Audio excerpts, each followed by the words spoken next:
Hey everybody, it's Lord Jackal here. I'm wearing a beanie that I got at Comic-Con, says Wii U on it. There'll be a story on that later, and because apparently you guys actually like it, here's the intro. Smashtalk!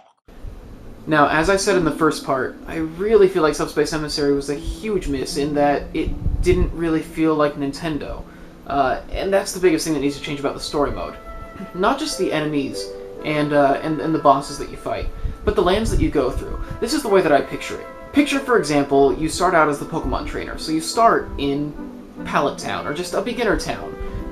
Just the first town in every game, the way that it always does. You're walking through a field or a forest, and Rattata and Pidgey are coming out, and so you're fighting them, and you're killing them, and wow, that's actually a lot more gruesome than a Pokemon game. Now, as you're heading through the forest, it starts shifting. It starts becoming kind of like a Donkey Kong level. And suddenly you start seeing Donkey Kong enemies. You start seeing Kremlings. You start seeing those little snakes from Donkey Kong Country. I don't know if they actually have names. They're snakes, so I'm just going to call them snakes. And then you run into Donkey Kong. And of course, the actual story would be revealed at... Do you hear the sirens? Do you hear the sirens?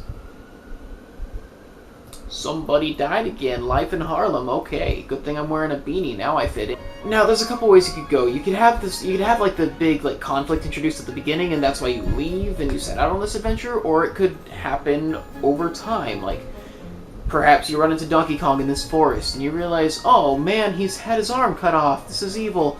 Okay, maybe nothing like that, but just that general sort of feel of just the story kind of gradually progressing as you go along, and you go through these lands, and you pick up these other characters, and it just kind of has a natural progression to it, instead of it skipping all over the place.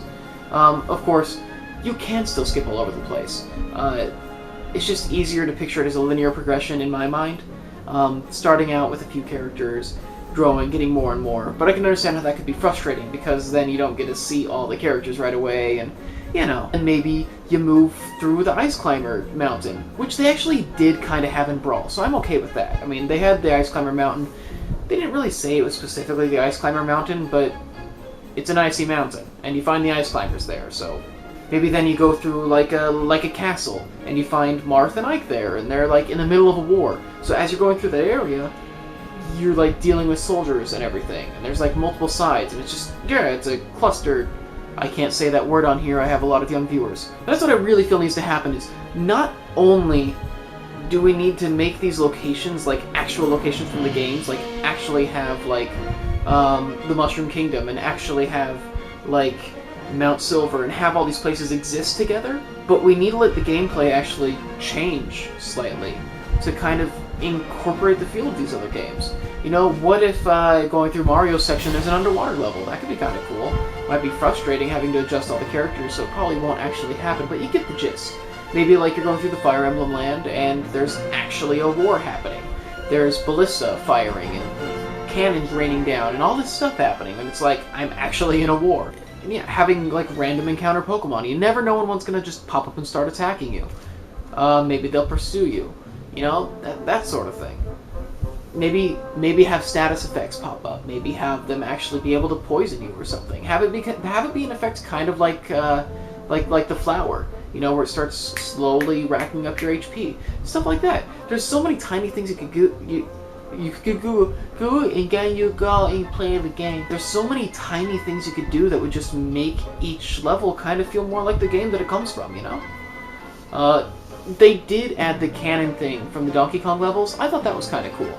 And they added the mine carts, although you didn't actually have to... There wasn't that much skill involved. There was like one or two jumps where you actually would die if you didn't do anything, but it wasn't that big of a deal. So I think that's something they could definitely do to amp up the story mode. I also think it'd be really, really cool if the major characters that they have playing villains that are from the Nintendo franchises aren't all playable characters that you get. Because in Subspace Emissary, that kind of diminished the fear that you felt when you saw Ganondorf and Bowser. You're like, well, they're playable characters, I'm gonna get them. Clearly they're not actually gonna be that bad. So actually have some, main villain characters that aren't playable, where it's like, they seriously are just there to screw you up. They are there to kill you. And I'll get to those specific characters later on, but that's just generally it, is actually have it a world that's actually against you, actually opposing you, actually have the struggles that these game characters face affecting them. Also, explain it more. In Subspace Emissary, all these villains were together, and they were just kind of there. I think the weirdest one was Ridley. Ridley just kind of was there. I mean, he was never really trying to turn anybody into trophies or anything. It just kind of just like appeared. Yeah, I don't know. It was just a little bit random. I felt like, awesome boss. It was fun to fight, but I didn't know why it was there, even more than the other ones. So since I'm talking so much about the actual Nintendo villains, do I think that things like the Primids and Taboo should return? I don't know if we should have them return exactly, but I do think that there is merit in having some original enemies thrown in. I just think that it shouldn't be all of them. I think having like one force that is kind of uniting them isn't that bad of an idea, because that's kind of what the games have been like from the beginning when you had Master Hand and Crazy Hand. I just didn't completely understand how Taboo tied into all these villains. I mean, I get that, I guess he was eviler than them, but it seemed kind of like, well, I mean, I guess it seemed like a Final Fantasy game. It was just like, they're evil because they're evil. Stop them. So I think there is room to have them there, and I think it's actually good to have some original characters, maybe an original guy at the top, because if you give one villain more priority, you know, like, it's not entirely being fair to the other franchises. If a bunch of the villains are there, and they're like in a squad together, and like you've got like K. Rool and Majora and all these people working together, but then there's one guy at the top who is pulling the strings, but for a reason that's explained and makes sense and is good, that'd be awesome. But I don't think we should bring Taboo back exactly. I think he's had his time. We don't need to see him again. Mostly because I don't want to reuse the subspace plot. And I feel like that's kind of all that Taboo is. And I really hope they go with something different. Now, some quick things to address in terms of gameplay. I'm kind of up and down about the sticker system. I felt like it was kind of pointless. Honestly, I didn't want to do it because all the good stickers were like, no, if I put it on, I can never take it off, or the sticker's gone, and it's, you know, and I guess it has merit. It's okay to have a sticker system. I just think if they could find a way to make it more integral to the game, if they could find a way to make it more vital, maybe if it customized your characters more than them just, you know, doing damage, that could be cool. Maybe if it increased their combo speed or reduced their knockback, things that actually like more directly affected it. But that's just me, and honestly, increasing their attack was helpful. It just never felt worth it to me. Although I guess in my upcoming Subspace Let's Play, it actually would have helped if Isaac and I had used a lot more stickers than we did. Because I don't think we used any. And they got kind of hard at points. Now, should we bring it up to 4-player co-op? I don't know. The 2-player co-op was nice, but there are 4 controller slots, so why not have 4 playable characters? Here's why. You're gonna go through lives like crazy. At least if you have shared lives like he did with Subspace Emissary, which I think is what they're gonna go for. I don't think that's gonna change that much. I think it's gonna have that Kirby style where you got a set number of lives, and when the first player dies and there's no lives left, you're done.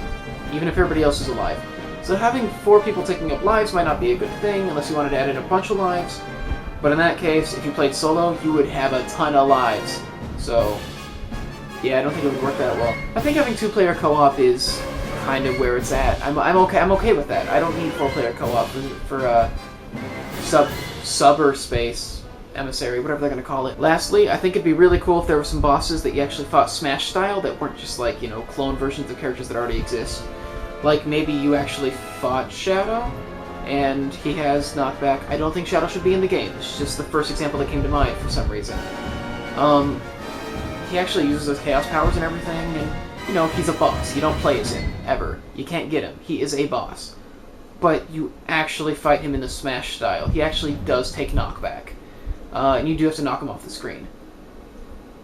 But, I mean, you don't need that. You don't need it. It's just something I would like to see. Now, on to the characters that I think should be involved in, like, the villainous plot of the next Smash game. I think Twinrova would be a really, really good choice.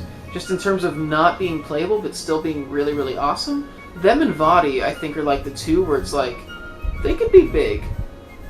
And, really, really imposing. The only reason I'd like to see Twinrova more is because of the history they have with resurrecting people. I think you could do something really, really cool with that. Just the fact that, like, these ladies brought back Ganon so many times. I think they made, like, 3 separate attempts at reviving him with varying levels of success. But that could be a really, really cool gameplay element to bring into it. I think Twin Robo could bring a new layer to the villains. That would be kind of cool. Vaati would just be a good boss. I mean, honestly, he would just be a really, really good multi-stage boss. Forms and everything, that'd be awesome. I would be up for fighting Vaati. Gygas is a big one. A lot of people, actually, on the last video, I got like 3 people who commented saying Gygas should be the final boss.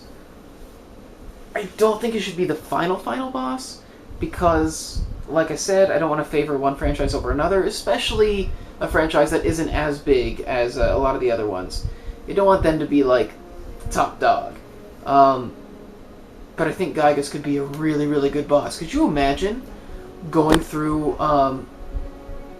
just any level, just any part of Earthbound, and you as you're playing through that level, you're seeing distortions, weird stuff's happening, just like rifts are opening up, and there's just like this evil presence, and like the screen's getting hazy and stuff. You get to the top, and Gygas is there, and the whole fight, it's like twisting, and it feels like a Metal Gear Solid fight or something, like fighting Psycho Mantis or something. That would be awesome. Like, that would just be awesome. Gygas would be a great, great boss for the next Smash game. More so than Porky, I think. Although it would be cool to see Porky back. I hadn't thought about this before, but some people brought up Klaus and the Masked Man. They are separate people. They're not the same person. There's no spoilers here. I think the Masked Man could be pretty cool, too. He is a pretty imposing figure. He could be a good boss that could fight in Smash style with knockback and everything, just like I was talking about earlier. If he's not playable, which I think is likely. I think it's very likely that he's not going to be playable. I don't think we're going to see a new Earthbound character. But if he's not, it could be really cool to see him and Gygas just like teamed up and doing crap in the next story mode. That'd be awesome. As far as Pokemon go, I think Giratina or Darkrai would be a really good choice. Just in terms of like having a big imposing influence. I know I said that it'd be more fun to fight like some from the first 2 generations, but there's none that's just that imposing. You know, for the most part, they're really, really pure. Except for like, you know, Mewtwo, who, if they bring back as just a boss and he's not a playable character, people are gonna freak out. When it comes to Kirby, Dark Matter. Maybe March Jr., but mostly Dark Matter. I mean, he could have almost a Gygas kind of effect. He could be creating pyramids and such with his Dark Matter. He could just be creating things. He could be a power source like Game & Watch was, without being really confusing and not making any sense. How did Game & Watch make all those things? If Game & Watch can do all that, why doesn't Game & Watch do it to fight? Another thing I hadn't thought of, the Shadow Queen from Paper Mario. That could be cool. The only concern I have is having, like, one paper character might be weird. But at the same time, if you do it right, it could be a really cool boss fight. Just like turn sideways, you can't hit her, she's thin, she's invisible, that sort of thing. That could be pretty cool. I don't know if Sakurai would be on board with it though. I don't know if, I mean, he could look at it 2 ways. He could look at it like, that'd be an awesome boss fight. Or he could look at it like, that would be really weird. K-Roll, I think, would be a good one. If he's not playable, even if he is playable, if he's playable, he's going to be an antagonist at first of the story mode. It's just the way it's going to go. You can't have K-Roll and have him be like, hey Donkey Kong, let's go stop the bad guys. Not going to happen. I think it'd be really cool if in the Fire Emblem level there was, even if they didn't have something to do with like the big overarching plot, if you had to take out one of the lords, if you had to take out Ashnard or the Black Knight or somebody, you know, Nurgle, somebody, at the end, just have to go and take him out. That could be a fun boss fight. Fighting a guy turning into a dragon. It'd be awesome. Now, of course, those are just some ideas, and I'm already, like, running low on time. Like, there's so much you can do with the story mode that I can't cover it all. These are just a few of the things off the top of my head, and honestly, 90% of them probably don't even have a chance of getting in, because, as I said earlier, there are so many possibilities. And Sakurai is going to have his own ideas that none of us think of. And I'm sure you guys have tons of ideas that I'm not going to think of that are just fantastic and way better than mine. So basically, the point of these videos isn't to say this is going to be in. It's basically to say, look at the possibilities. Look at how much can be done. This is why Sakurai has a hard job. He has all this stuff to choose from, and he has to pick it. He has to whittle it down. He has to make a story mode out of this. And there's a lot to whittle down. So I hope you guys enjoyed this. It was kind of nice to talk about. I like these videos because I feel like I was just able to like rant about things, like things that I want, things that I think would be really cool. And I like that, you know? I like not having to go like, alright, let's research popularity and all that stuff, because that's what most of the other Smashtalks are. Is, you know, I'm talking about character possibilities and such, and it's like, gotta research that like crazy. For this, it was just kind of like, what would be cool, you know? So I like that. I hope you guys like some of the ideas, and I would love to hear some more of your ideas. Like I said, infinite possibilities. Some things that I put in this video I didn't even think of until you guys brought them up, so you guys helped make this video too. You guys have helped this entire thing happen. Since this is quite possibly the last like actual Smash Talk I make other than just update videos, I kind of want to just thank you guys for being supportive. I mean, when I started this, I had like, what, 40 subscribers that I got from other things. And you guys are cool. You guys stuck through it, and you guys gave a lot of good feedback. We didn't always agree. Like, through the process of making these videos, I've met a lot of people that are really, really cool, even if I don't agree with them. I've met a lot of friends. Mr. Game & Pichu, Trail Mix Blazer, Narutendo 3. There's an example of somebody I don't agree with a lot. We disagree on so many things, but I really like talking to him. He's just a really, really cool guy. Like, who cares if we don't have the same ideas? It's been really, really fun to, like, come back from, like, my stressful days and everything and just sit down and talk about Smash Brothers, because I don't get to play it a lot. I mean, honestly, I hadn't played it in, like, 8 months before Lagfest, if you guys saw Lagfest. And then I didn't play it again until we did, until Isaac and I did our Let's Play. And then I still haven't played it since then, just because, like, I have nothing to play it on and stuff, and it's just fun to, like, talk about it. So thank you for all this.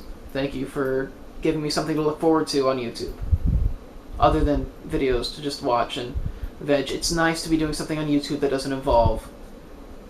I'm gonna keep making videos. There might be more Smash Talks. I don't know. Other than updates, I mean, there will be more Smash Talks. I gotta make an update about Fire Emblem. I have to. But aside from that, and I'm sorry I keep repeating myself so much, thank you once again for everything and for supporting this. And I'm gonna start thinking about what videos I can do now aside from Jackal Blogs. Because I think this is basically it, and it's weird. It's been roughly a year. So, yeah. See you guys later.